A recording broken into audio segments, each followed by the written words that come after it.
meses e meio só, de qualquer amamentação, eu não estou falando da exclusiva. Tinha muito leite em pó, muita promoção de leite em pó, se usava leite de vaca, se acreditava que amamentar era algo antiquado, e então naquela época era muito, muito curta. E eu resolvi então fazer o que acabou sendo o primeiro estudo moderno sobre amamentação e mortalidade infantil. E foi um estudo de casos de controles. Para cada criança que morria por doença infecciosa, eu pegava 2 vizinhos como controles. Como eu precisava de uma amostra grande, eu fiz em Porto Alegre e em Pelotas durante todo o ano de 1985. E essa pesquisa mostrou um achado muito surpreendente, né? Isso aqui é um risco relativo, né, pessoal? Você já deve estar dentro do mestrado tendo essa parte de estatística e de epidemiologia. O leite materno é o grupo de referência, né, com um risco relativo de 1. Quem tomava, além do leite materno, outro tipo de leite, já tinha 13,6 vezes mais risco de morrer por diarreia. E a diarreia era a maior causa de morte naquela época, no Brasil, né? Hoje em dia quase não tem, ainda bem, né? E quem tomava só outro leite, o risco era 14 vezes maior. Isso aí foi absolutamente impressionante, eu nunca esperava encontrar um risco tão alto. Esse foi o maior risco relativo que eu já encontrei na minha vida, tá? Nas centenas de análises que eu fiz, esse foi o maior que eu já achei. E esse artigo, então, foi seguido por outro. Esse artigo saiu na revista Lancet, né? Me lembro até hoje, foi minha primeira publicação numa revista de alto impacto, em 87. Mas aí eu tive uma ideia também, que aí acabou sendo até mais interessante. Eu comecei a estudar o consumo de água e chá por criança, no mesmo estudo, né? Eu tinha esse dado. E essa mamadeira aí, vocês muitos conhecem, né? Uma chuquinha, uma madeira pequena de 50 ml, que naquela época todas as crianças, quase todas, recebiam mamadeiras. Meus filhos que nasceram nessa época receberam mamadeira com água e chá, porque se acreditava que o leite materno por si só não era suficiente. E então o que eu fiz? Eu peguei e vi quantas mamadeiras por dia a criança recebia, já que todo mundo recebia mamadeira. E observei que se a criança recebia uma mamadeira dessas por dia, o risco de morrer aumentava 42%, relativamente àquelas poucas crianças que não recebiam nada. Se recebia 2 mamadeiras por dia, o risco aumentava em 100%, se recebia 3, aumentava em quase 200%. E esse artigo realmente foi original, porque não se falava naquela... Pessoal, alguém está com o microfone ligado aí, hein? Estou ouvindo um barulho de carro. Será que teria... Sou eu, desculpa, César. Tá bom, Estela, tá bom. Estão me ouvindo bem? Tá. Então, olha só. Aí, esse estudo, né, que saiu no Lancet, eu estou botando aqui ali em cima que ele teve 450 citações, que é uma métrica do impacto do estudo. Até depois eu vou explicar por que eu botei as citações desse estudo aí. Ele teve muitas citações. E, para mim, o mais interessante foi que essa pesquisa ajudou a criar, ajudou a inventar o aleitamento exclusivo. Não se falava em aleitamento exclusivo naquela época. Todo mundo recebia água, chá, outras coisas, porque se achava que era importante. Então, essa pesquisa mostrou que se a criança já recebia um pouco de água ou chá, ela já morria muito mais por diarreia. Por causa de contaminação, água contaminada, a mamadeira é difícil de limpar, né?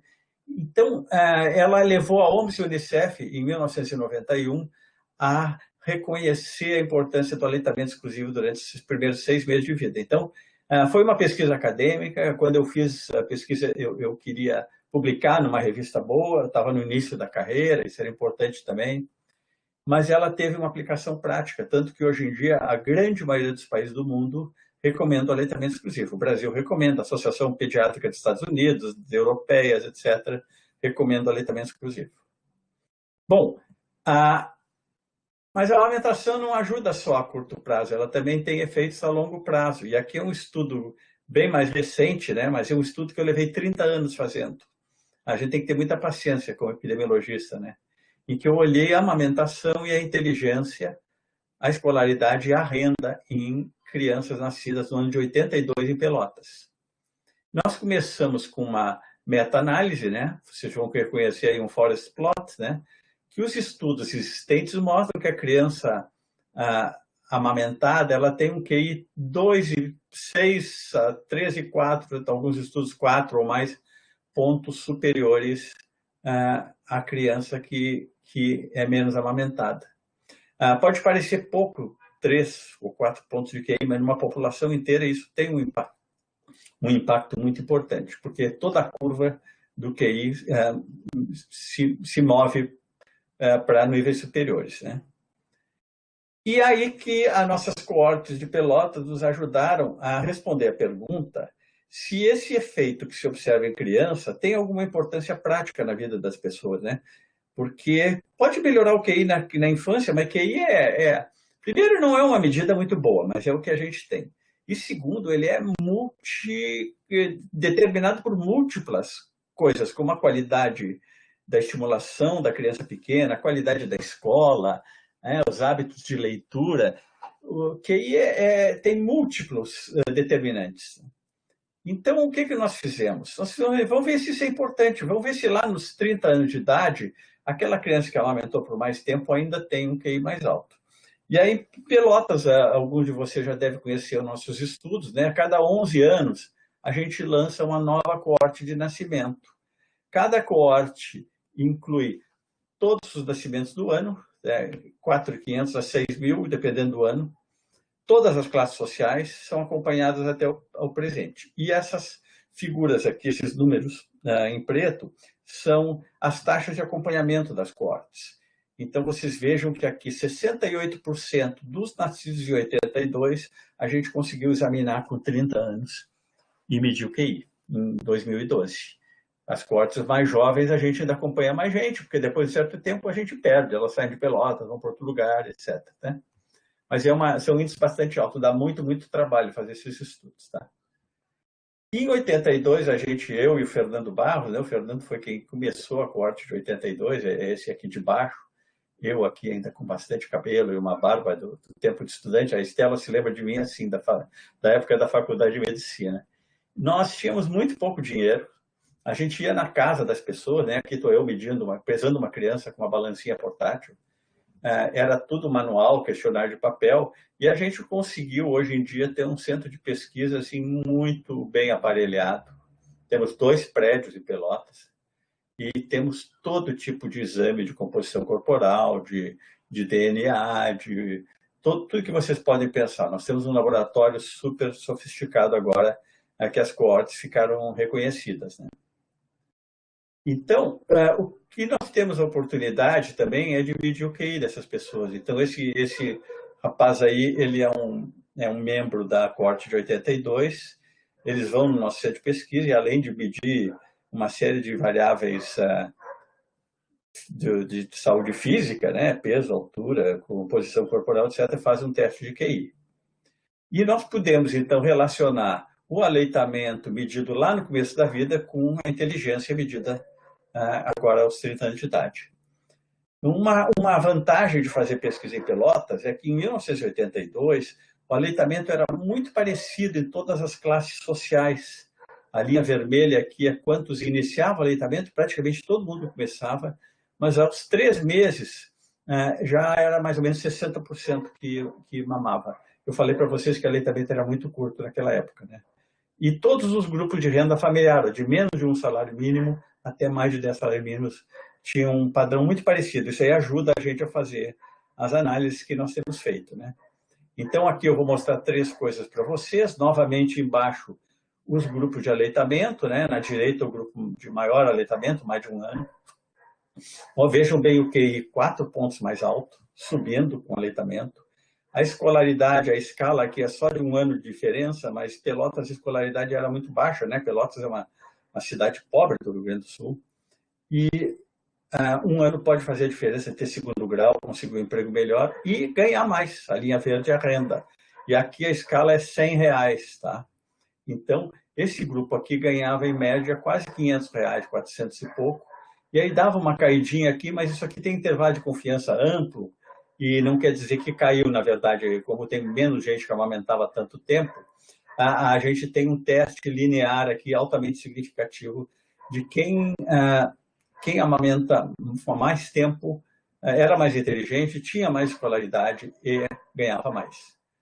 Fizemos uma série de análises bem complexas, né? Essa é uma análise de mediação, e a gente mostrou que 72% do efeito sobre a renda passava pelo QI, que então assim apoiava a nossa hipótese que era um efeito causal do aleitamento. Essa pesquisa teve um impacto muito grande, sabe? Saiu em tudo que é revista, jornal, BBC, CNN, Time, New York Times. Eu fiquei até surpreso que eu estava vendo a CNN lá em casa e apareceu a minha pesquisa. Fiquei muito feliz, né? E principalmente o achado da renda, porque foi a primeira pesquisa que mostrou que a amamentação tinha uma diferença, um impacto prático mesmo, né?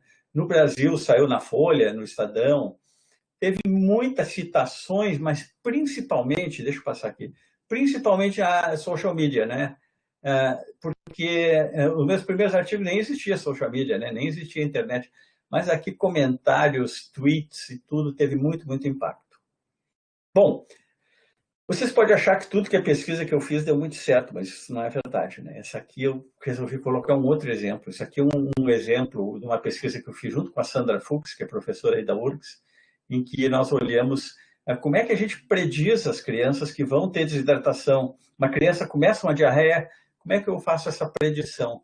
E nós achamos que o fator preditor mais importante é ter menos de 7 quilos de peso.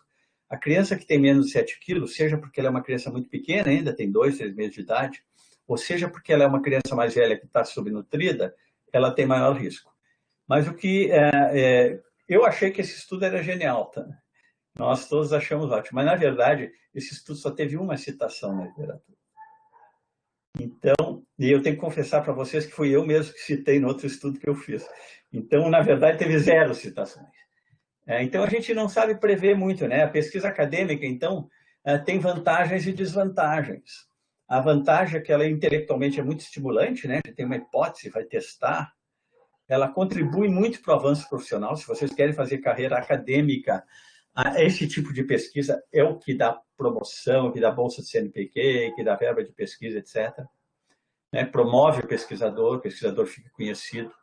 Mas ela pode ou não influenciar políticas e práticas, né? Essa do aleitamento influenciou, essa outra dos 7 quilos de peso não influenciou nada.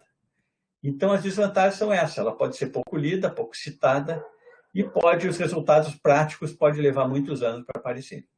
Então, assim como todo tipo de pesquisa, ela tem vantagens e desvantagens.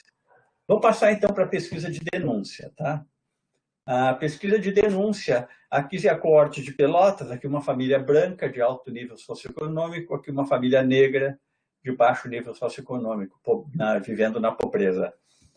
Hoje é um dia de consciência negra, é um dia que é importante a gente denunciar essas desigualdades que persistem no nosso meio. Então, eu coloquei alguns exemplos aqui. Ela pode divulgar um problema novo de saúde, ou ela pode nos ajudar a lembrar de velhos problemas que persistem, né? Demonstra iniquidade de gênero, de raça, de classe social.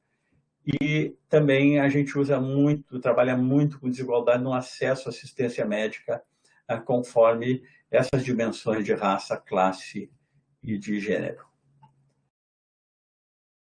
Um problema novo de saúde, nem tão novo agora, né? A obesidade. Aqui são as 4 coortes de Pelotas, tá? Na primeira coorte, 22% das mães tinham sobrepeso. Na última coorte, 47%, em 2015. Metade das mães estão com sobrepeso. Nós estamos denunciando essa situação. Nas crianças, nós tínhamos 6% de criança de 12 meses, é criança pequena mesmo, com sobrepeso, agora nós temos 12%. Então, é um problema muito sério. E isso aí a gente está denunciando e mostrando, e todo dia sai pesquisa nova sobre isso. Essa aí é a questão de gênero. Então, naquele estudo que a gente fez, que a gente viu o QI, a escolaridade e a renda, vejam bem, homens e mulheres, tá? QI igual. Escolaridade, as mulheres têm mais ou menos 1 ano a mais que o homem. Renda, as mulheres ganham metade dos homens. Então, novamente, uma pesquisa de denúncia. É inaceitável que nós vivamos numa sociedade onde as mulheres são tão inteligentes quanto os homens, têm mais escolaridade e ganham muito menos, ganham metade, dado da coorte de 82. As desigualdades nos chamaram tanta atenção que o nosso primeiro livro da coorte, eu tive a ideia de botar o título Epidemiologia da Desigualdade, porque é isso que nós estamos estudando. Nós estamos estudando desigualdade numa única cidade, e aqui um exemplo da mortalidade infantil. Vejam bem, a linha preta é 1982, aqui embaixo aqueles grupos de renda que eu já mostrei para vocês, de menos de um salário a mais de 10. A mortalidade infantil em 82 em Pelotas, nos mais pobres, era 80 por mil, 8%. E nos mais ricos era 12 por mil, uma diferença de 7 vezes. Melhorou, né? O Brasil melhorou muito a saúde dos mais pobres, diminuiu muito a mortalidade infantil, mas as diferenças persistem. Vejo agora em 2004, essa coorte, 2015 o resultado é um pouco melhor, mas o padrão se mantém. Nós tivemos 30 por mil de mortalidade dos mais pobres e nenhuma criança de mais de 10 salários mínimos morreu. A diferença é enorme, né?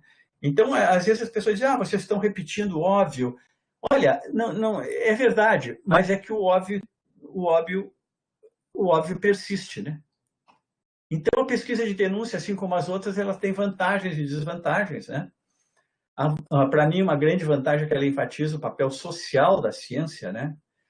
Eu vou contar uma história muito rápida para vocês. A Estela e eu éramos militantes na década de 70, nós éramos estudantes de medicina durante a ditadura, a gente tinha um grupo de estudos de saúde pública, que a gente estava muito preocupado com o que estava acontecendo no Brasil, né? E conseguir fazer pesquisa que contribua para evidenciar e para denunciar essas desigualdades sempre foi muito importante para mim durante a minha carreira, assim como foi para a Estela. A outra vantagem é que ela identifica os determinantes distais do processo de saúde e doença, né? O que é um determinante distal? É o que o Michael Marmot chama causa da causa, né? O cigarro causa câncer, sim, mas quem é que fuma? Hoje em dia, no Brasil, quem fuma é pobre e principalmente a mulher pobre. Então, nós temos uma desigualdade de classe e uma desigualdade de gênero no fumo, que vai levar uma série de consequências. Então, a gente não deve parar uma pesquisa no fator de risco tipo fumo. A gente tem que ir mais adiante para entender qual a causa da causa. Isso aí é uma grande vantagem da pesquisa de denúncia. Claro que ela tem desvantagens também, né? Principalmente é uma ausência de resultados práticos a curto prazo, né? A dinâmica social é lenta, as mudanças levam gerações, então não resolvem as coisas de um dia para o outro. Outra desvantagem é que muitas vezes essa pesquisa fica muito acadêmica, sai um livro, uma tese, e não é retornada para a população que deveria estar inteirada dessas questões, né? Lá no nosso centro de pesquisa nós temos uma jornalista tempo integral lá, cuja função é disseminar nossas pesquisas para a população. E alguns dizem, vocês estão só repetindo o óbvio. Todo mundo sabe que pobre morre mais, todo mundo sabe que pobre fuma mais. Mas enquanto o óbvio persiste, né, nós temos que denunciar. Nós só vamos parar de denunciar na hora que não existir mais essas desigualdades. Bom, deixa eu ir para a terceira parte da minha pesquisa e depois, no fim, eu vou falar um pouquinho de Covid ainda, viu, Stella?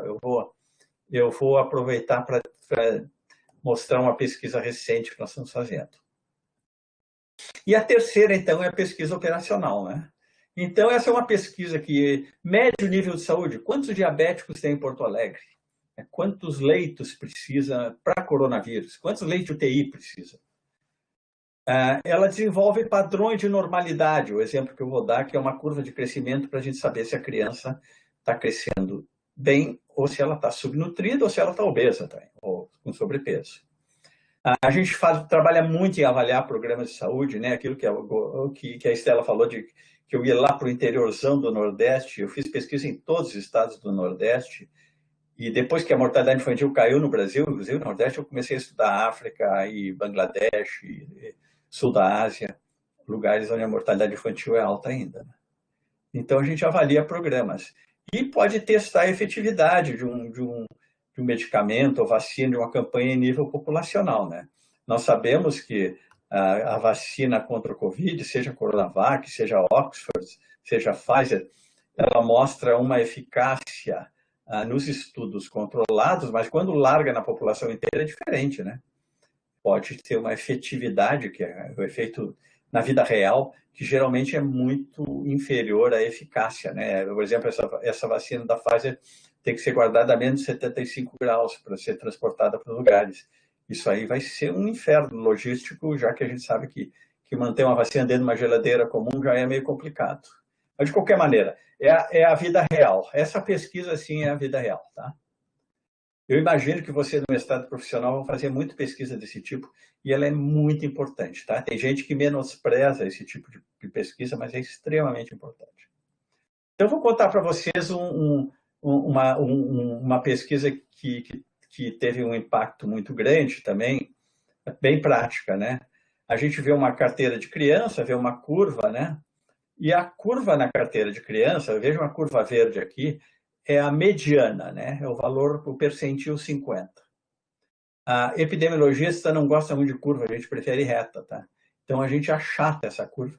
E a gente diz, quando o score Z é 0, ela está na mediana. Então, uma criança que está aumentando aqui, ela está aumentando em relação às outras.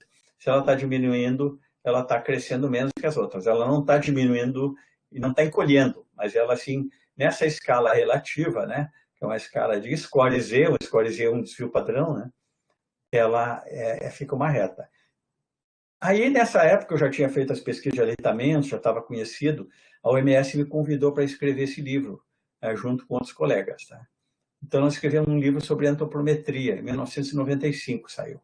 E a gente pegou dados de crianças amamentadas e saudáveis, bem, desenvolvendo bem, aqui a idade em meses, tá? De 0 a 12. E essas crianças todas pareciam que estavam caindo em relação a essa curva achatada, que era a curva da OMS, né? Aí a gente foi pesquisar mais, não, como é que é essa curva da OMS? Ela foi criada de crianças brancas de uma cidade lá do interior de Ohio, nos Estados Unidos, que praticamente todas recebiam leite em pó. Então, nós ficamos com a ideia de que essa queda aparente das crianças não era porque as crianças amamentadas estavam crescendo mal, é que a curva era obesa, a curva que estava errada. E aí que lançamos esse estudo aqui, um estudo multicêntrico das curvas de crescimento, né? Pegamos criança de alto nível socioeconômico, né? Porque para fazer uma curva de crescimento você não pode ter uma criança subnutrida, que não tem alimento, que não tem água tratada, etc. Então eram famílias de alto nível socioeconômico, onde a criança podia atingir o seu potencial genético e biológico de crescimento. Ela não teria fatores que impeçam a criança de crescer bem. Fizemos isso nos Estados Unidos, na Noruega, Pelotas, na Gana, no Emirado Árabe de Omã e Nova Delhi. Nós começamos a pesquisa, nós que escrevemos o projeto aqui em Pelotas. Veio o pessoal de todo mundo aqui treinar com a gente, treinar mensuração, treinar os questionários, e resultou na curva da OMS. Essa pesquisa foi patrocinada pela OMS, né? Essa é a curva da OMS. Eu tenho muito, muito orgulho, né, de dizer que essa curva é a curva mundial agora. Todos esses países em verde aí adotam a nossa curva. São poucos países, a China está pensando, a cor de laranja ainda estão pensando, mas a maioria dos países do mundo já adotaram a nossa curva. Mais de 140 países, tá? 150, está contando, cada dia tem mais.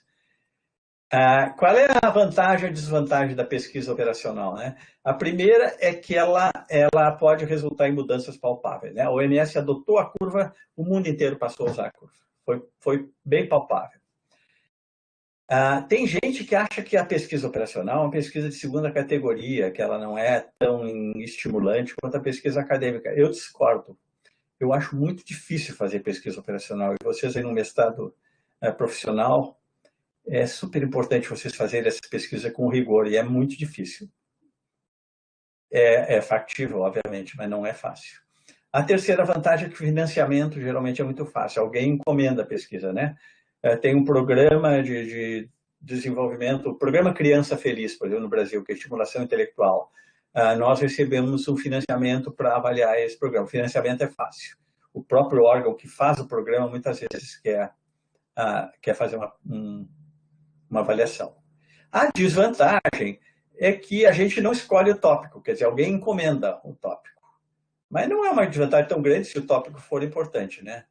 Outra que os resultados podem ser ignorados ou distorcidos, né? Em geral, pesquisa de avaliação, Se a gente faz uma pesquisa e avalia que o programa não está bom, muitas vezes vai para a gaveta e não se faz muita coisa e principalmente não querem divulgar esse resultado ruim porque pega mal para o órgão que promoveu a pesquisa. E outra desvantagem é que ela não adianta muito para o avanço profissional. Isso aí é um reflexo do fato que a elite de pesquisa ela se baseia em citações, ela se baseia em publicar nas revistas internacionais, e esse tipo de pesquisa aí vocês nunca conseguem publicar numa revista internacional. É algo mais local, porque o efeito é local, né? Então, no Brasil, nós temos ótimas revistas, a revista de Epidemiologia e Serviço de Saúde do Ministério da Saúde é uma revista muito boa. Ela publica uma série de artigos desse tipo. Então, se vocês querem ganhar o prêmio Nobel, não faça pesquisa operacional, porque isso aí, ninguém vai reconhecer isso como sendo uma pesquisa de topo. Mas isso é devido ao preconceito da própria comunidade acadêmica e não à falta de qualidade ou de importância da pesquisa. Bom, quando a gente faz uma pesquisa, então eu coloquei 3 tipos aqui, mas eu coloquei que esses círculos aí, eles têm uma intersecção, né? Porque a gente pode fazer uma pesquisa acadêmica que tenha denúncia, eu pode fazer uma pesquisa operacional que tenha um aspecto acadêmico de denúncia. E eu resolvi, então, encerrar a minha palestra hoje contando para vocês da pesquisa EpiCovid-19. A gente tem uma brincadeira, né? Uma pesquisa nacional.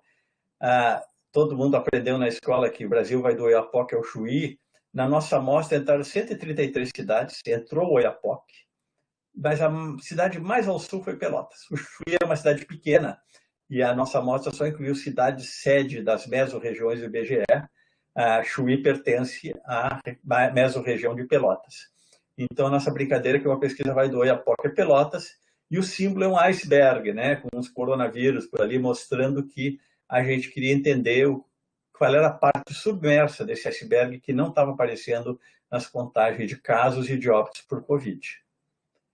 Então, essa pesquisa foi bem interessante. O Pedro Alau, que é o reitor da UFPEL, meu ex-aluno, ex-orientando e trabalha conosco na epidemiologia, é epidemiologista, ele, logo que começou a Covid, nós já saímos a campo. Primeiro no Rio Grande do Sul, já fizemos 8 etapas no Rio Grande do Sul, e depois no Brasil. Porque a nossa epidemiologia é muito de epidemiologia de pé no chão, né? A gente sai, vai nas casas e examina as pessoas. Fizemos um teste rápido, né? Uma gotinha de sangue do dedo. Não é um teste perfeito, mas é um teste adequado para estudos epidemiológicos. Aqui um senhor de alto risco por causa da idade, aqui uma criança. E nós, então, saímos para fazer o que acabou sendo um dos maiores estudos do mundo sobre Covid. Selecionamos, então, 133 cidades. Né? Nosso artigo saiu agora há pouco no Lancet Global Health. Cada cidade a gente selecionava dos 25 setores setores censitários, 10 domicílios por setor e uma pessoa por domicílio. Tivemos 4 fases da pesquisa, vou mostrar os resultados das 3 primeiras. Infelizmente, quando completamos a 3ª fase, tinha mudado o ministro da Saúde, estava um ministro interino, não gostou dos nossos resultados e parou o nosso financiamento. Estava sendo financiado pelo Ministério da época em que o ministro Mandetta e o Arno Erzen, daqui de Porto Alegre, era o secretário. Conseguimos dinheiro, voltamos agora em agosto, mas eu vou falar mais das primeiras fases, tá? E a nova fase começa segunda-feira, agora é dia 23, a 5ª fase. A gente observou que a percentual de pessoas com anticorpos detectáveis pelo nosso teste estava aumentando, isso era de maio até o fim de junho, um período de um mês e pouco, aumentando. A maioria dos estudos mostram prevalência relativamente baixa, né, pessoal? São raríssimos estudos que podem ter prevalência mais alta. Mas o que nós observamos, e as cidades aqui, a primeira fase, a segunda e a terceira, essas cidades com um retângulo, um quadrado preto, são as cidades de mais alta prevalência ao longo do Rio Amazonas, ao contrário do que eu esperava. Eu esperava que Rio, São Paulo... A gente sabe que Rio e São Paulo tem muito caso, né? Mas epidemiologista não gosta de contagem de casos se não tiver um denominador embaixo. Tem que ter um denominador, tem que dividir pela população. Senão São Paulo vai ter mais casos de tudo no Brasil, porque é a população maior, né? Mas aí, então a gente está olhando prevalência, né? Prevalência dividida pela população, aumentando no Rio Amazonas, eu vou ver isso melhor com vocês depois, e já na terceira fase invadindo o Nordeste, né? E aí o Rio já aparece também. Bom, o que me chamou muita atenção foi isso, foram 6 cidades ao longo do Rio Amazonas, que eram cidades de maior prevalência de Covid, de anticorpos contra a Covid no Brasil. É impressionante, realmente um achado inesperado. A Covid viajou pelo Rio. E aqui na segunda fase, as 12 das 15 cidades com maior prevalência também no Rio Amazonas. E aí já se espalhando mais lá para o Acre, para Roraima, para Oiapoque. Então, muito, muito impressionante esse achado. Como é que a gente explica isso? Bom, Manaus é uma cidade que tem muita indústria e muito turismo também, né? Então, tem turistas da Itália, da Espanha, onde estava explodindo o Covid já em fevereiro. Tem fábricas chinesas. Chineses vão e voltam na Zona Franca de Manaus. Então, a possibilidade de introdução. Foi a primeira cidade que apresentou bastante caso. Bom, Manaus teve um número enorme de mortes na primeira onda, vocês se lembram, né? Os cemitérios lotados, UTIs lotadas, uma situação dramática, dramática. E eu gosto de botar esse slide porque é muito fácil falar em números, mas cada número é uma tragédia, né? É as coisas que nosso presidente, por exemplo, não entende, que cada uma das 160 e poucas mil pessoas que morreram no Brasil deixaram filhos e filhas e, às vezes, pais, irmãos. Tem que medir, tem que ter compaixão, tem que ter empatia. E a nossa hipótese é que o transporte ao longo do Rio Amazonas ele é feito em barcos superlotados. Eu já viajei bastante pelo Amazonas, não sei quem é que conhece, mas é assim uma rede do lado da outra. E as viagens levam muito tempo. De Manaus a Tefé, elas levam 3 dias. De Belém a Breves, que é uma cidade da ilha de Marajó, que está do lado de Belém, são 6 horas. Então, oferece uma oportunidade de contágio muito, muito, muito forte, né? Portanto, a nossa hipótese é essa. Chegou em Manaus, invadiu Manaus, o pessoal não estava preparado, o serviço não estava preparado e viajou ao longo do Rio Amazonas. Depois foi para o resto do país. Bom, então essa é uma pesquisa acadêmica, tá? Eu mostrei, olha, invadiu, entrou por aqui, foi da cidade para aquela, o meio de transmissão foi isso aí, é uma pesquisa acadêmica, saiu no Lancet Global Health. Mas eu não posso deixar de fazer denúncia, então vejo bem esse slide aqui. Aqui a prevalência de 1% até 5%, no Brasil como um todo, tá? Aqui são as pessoas mais pobres e as mais ricas. Nós dividimos a população em 5 quintias, né? Cada quintil, obviamente, tem 20% da população. Na primeira fase, 1% dos mais ricos, 2% dos mais pobres. Na segunda fase, 1,5% dos mais ricos, 13,5% dos mais pobres. Na terceira fase, 1,8% dos mais ricos e 4,2% mais pobres. Então, nós estamos fazendo denúncia, né? Aquela ideia, não, a Covid atinge quem veio da Europa, o jet set internacional, um casamento no Arraial da Ajuda, deu transmissão, um Cabo Frio, até começa assim.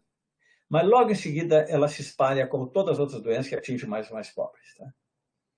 E outra pesquisa que realmente o Ministério não gostou foi o efeito nos indígenas. Embaixo os brancos, pardos e pretos, amarelos indígenas, novamente.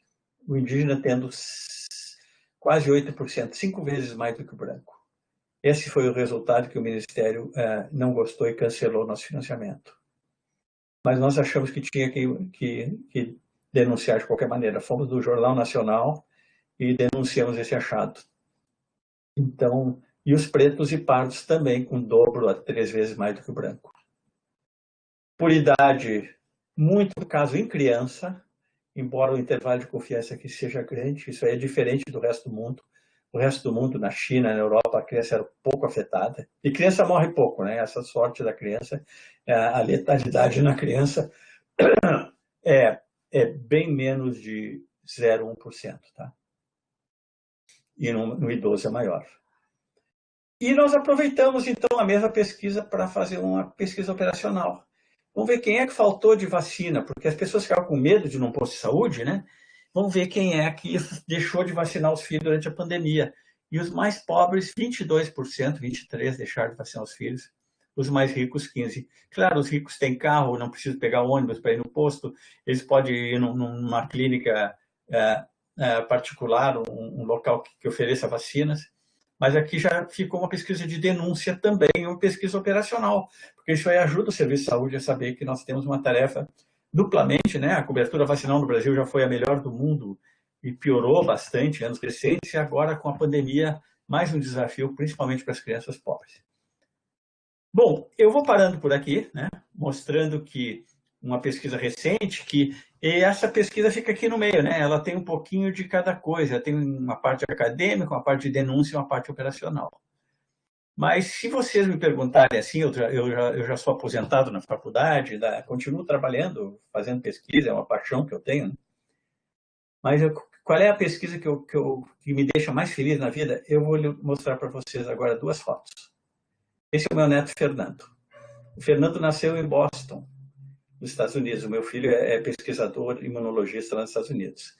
Está aqui ele deitado na neve, foi amamentado exclusivamente até os 6 meses, e a curva de crescimento dele é perfeita. Nos Estados Unidos, o CDC usa a nossa curva. E esse aqui é o Arthur. O Arthur mora em Porto Alegre, amamentado exclusivamente por 6 meses, também crescendo. Neto de epidemiologista cresce sempre na mediana, né? Está sempre bem na metade ali onde devia ter, também usando a nossa curva aqui do Brasil, tá? Então é isso, pessoal. Muito obrigado, tá? Obrigado de novo pelo convite. Sempre é bom conversar com gente jovem e ajudar a motivar o pessoal para a pesquisa. César, somos muito gratos, muito, que lindo.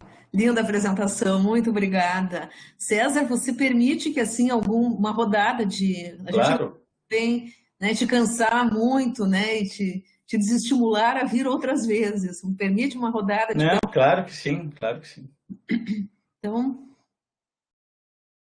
Então vamos, né? Quem quiser fazer algum comentário, ligue seu microfone, se apresente e faça sua pergunta. Eu acho que umas 5 perguntas, em torno disso, 5, 6, tá bem, César? Tá ótimo, não, tranquilo. O pessoal está elogiando.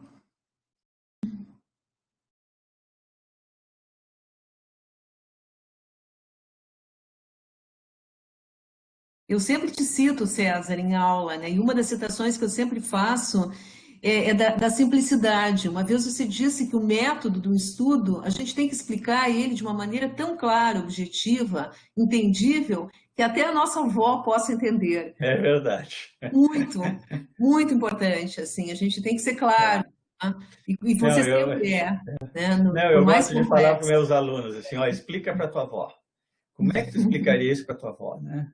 Eu acho muito, viu, Stella, a gente vai ficando mais sofisticado, aprendendo métodos e coisas, e a gente tem que se colocar no lugar da audiência.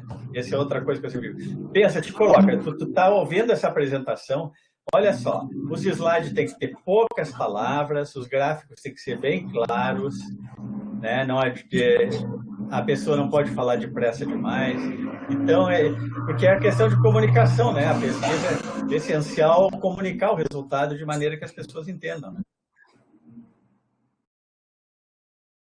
Daniel quer fazer uma pergunta? Eu queria. Boa tarde, professor. Queria agradecer pela sua presença, pela honra de ouvi-lo e de uma apresentação que o senhor trouxe tão sensível para nós. Acho que para mim, enquanto docente, acho que também enquanto docente e pesquisador e também para as pesquisadoras aqui do mestrado, acho que para nossa trajetória foi muito bom ouvi-lo, assim, estimulante, né?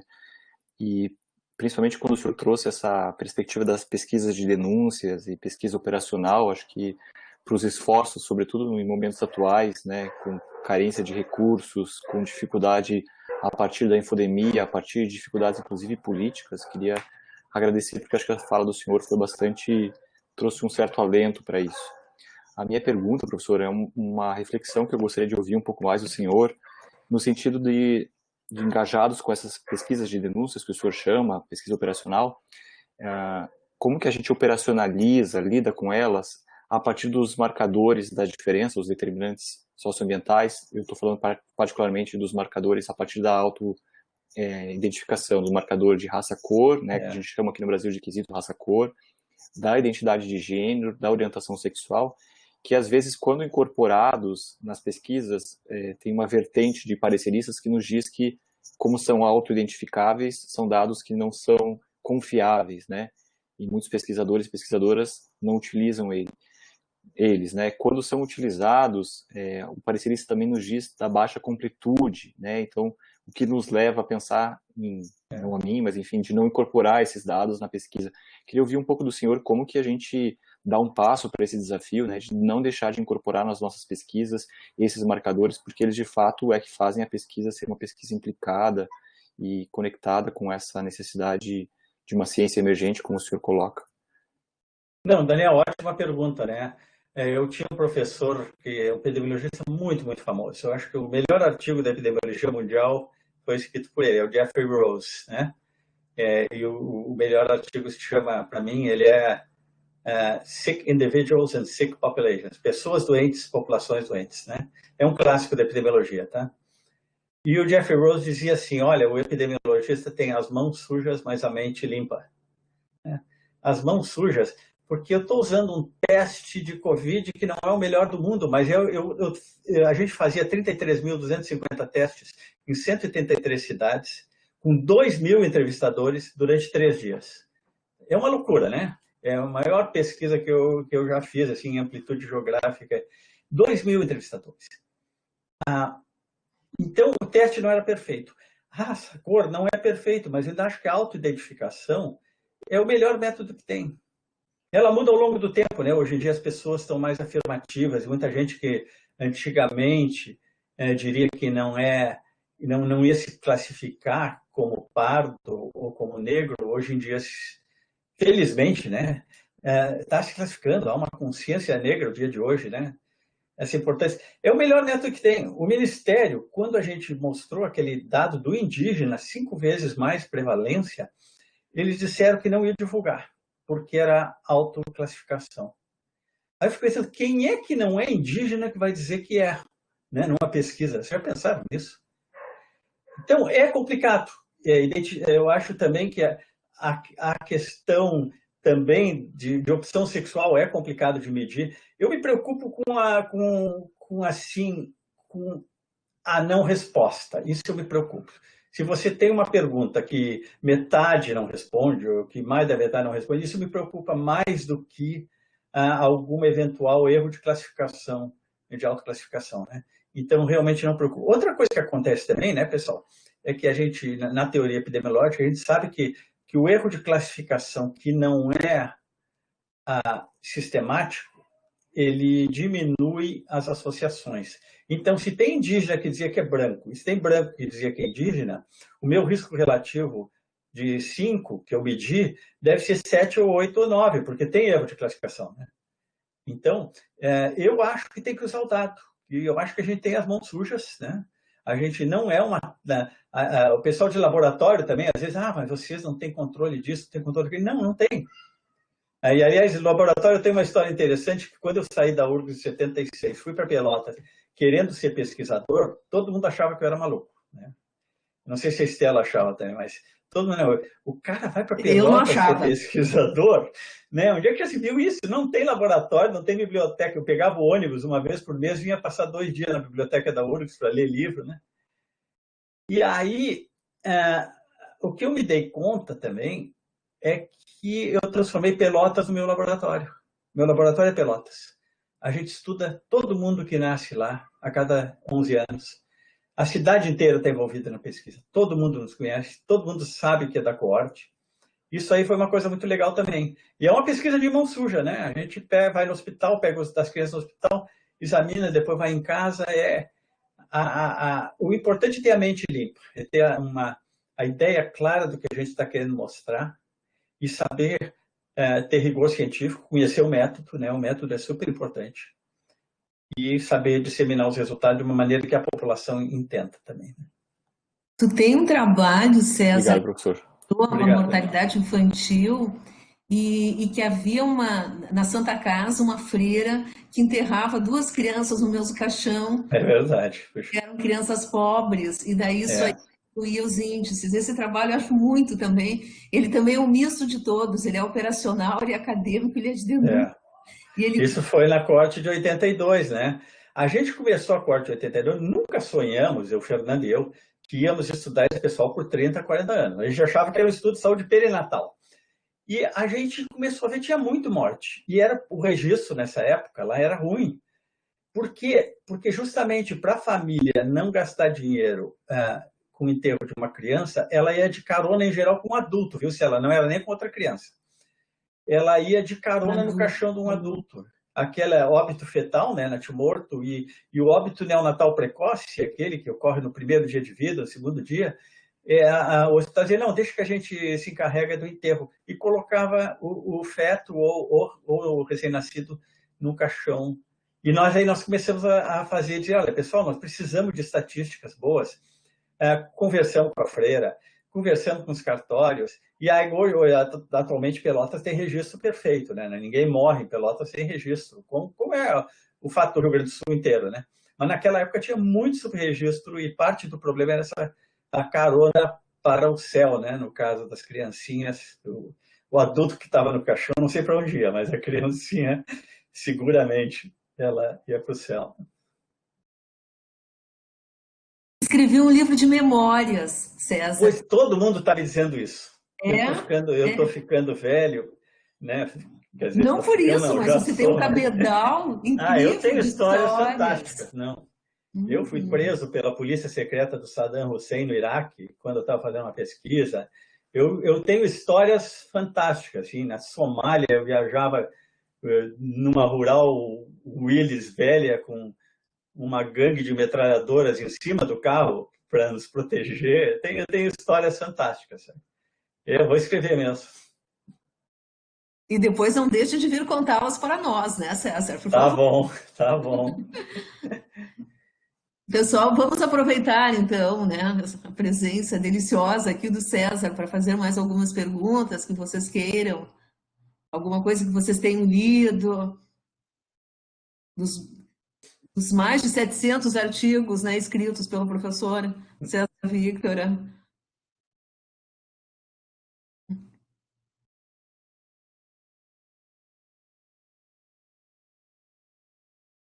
Eu lembro também, César, que tu falava, eu acho que era o Morley, que ele dizia, foi teu professor na Inglaterra, ou tu trabalhaste com ele na África, que nada que a estatística mostrava, uma boa clínica, não tinha mostrado antes, né, É verdade. né? E me lembra um pouco aquilo que se diz que uma boa história do paciente, o paciente conta, ele diz o diagnóstico que ele tem. Acho que é um pouco nessa linha, né?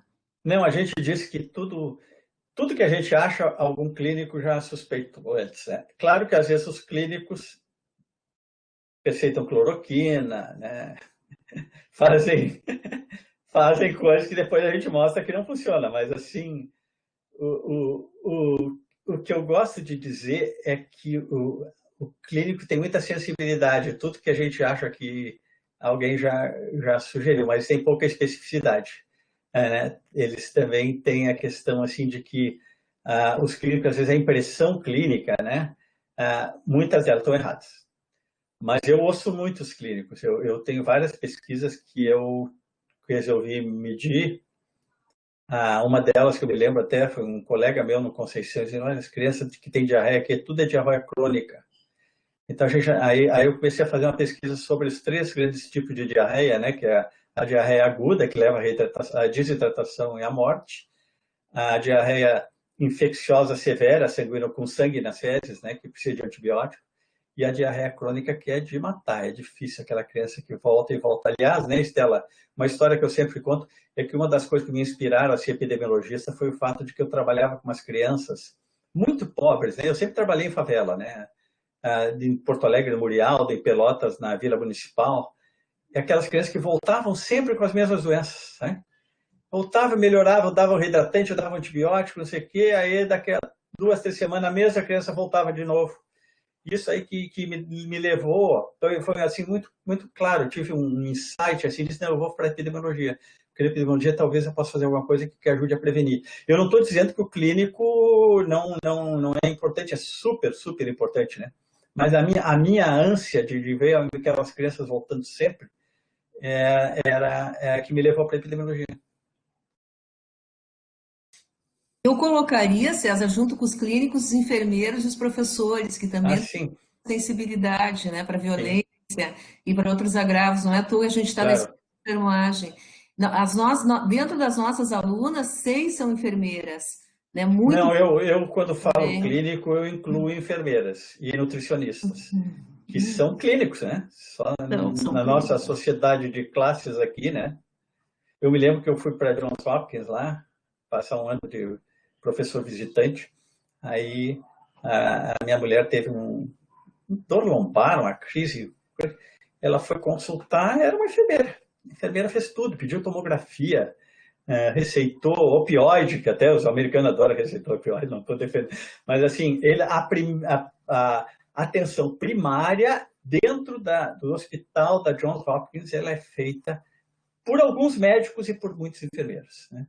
E no Brasil a gente tem. Uma vez eu tive um problemão aqui com o CRM aqui, queriam caçar minha licença porque eu fiz uma pesquisa e dei uma entrevista no jornal dizendo que as enfermeiras atendiam melhor do que os médicos na atenção primária, porque elas seguem mais o protocolo, e inventam menos, gastam mais tempo com o paciente. E aí o CRM botou um processo em cima de mim, que depois eu consegui, porque aí eu consegui uns documentos da OMS dizendo a mesma coisa, e aí eu disse, olha, a OMS está dizendo. E eu medi isso, eu fui para o interior do Nordeste e comparava, a gente tinha médicos e enfermeiros dentro daquele programa que é o IGP, que muitos de vocês devem conhecer, né? Atenção Integral às Doenças de Prevalência na Infante, e a gente fazia a consulta para o médico, para o enfermeiro, e depois entrava um super pediatra treinado, que fazia de novo a consulta, cego, assim, duplo cego, né? Um não sabia o que o outro achava. E ele achou que as enfermeiras, a nossa pesquisa mostrou que as enfermeiras acertavam mais do que os médicos, né?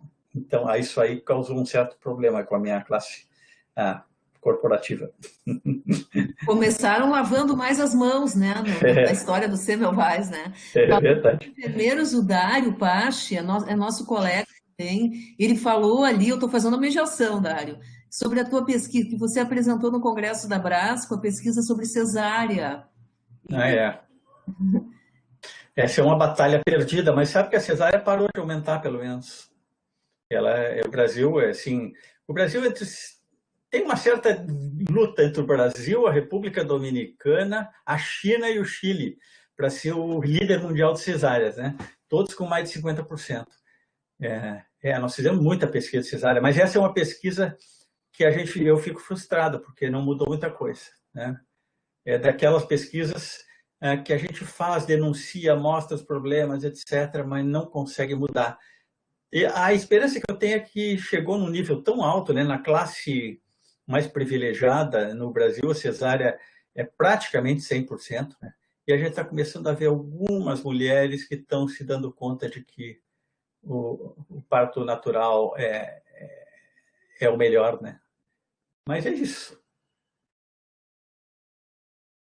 Frustração. Eu não quero dar a impressão para você, pessoal, de que todas as pesquisas que eu fiz deram certo. Não, teve muita que deu errado, teve muita que foi rejeitada. Eu sempre digo assim, eu tenho 700 artigos publicados e eu tenho umas centenas de artigos rejeitados também. Mas isso eu não boto no currículo.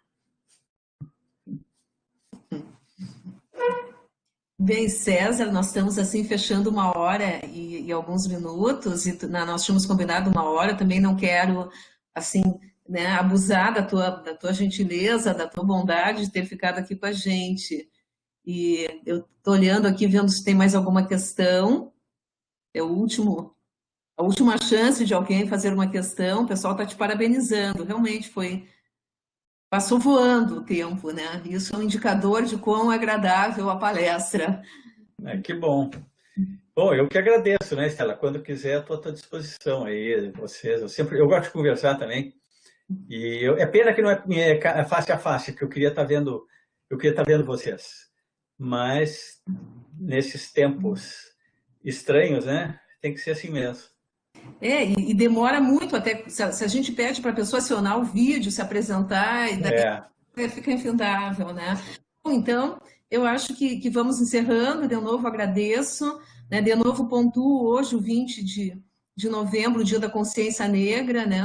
A nossa luta antirracista, né? E também as pesquisas de denúncia, né? Que a gente pode fazer nessa linha, né? E não só nessa, mas como o professor César apontou, né? Apontando as desigualdades, né? Mesmo que a gente saiba, né? A gente tem que apontá-las até que elas mudem. Eu acho muito bom isso que tu coloca, né, César?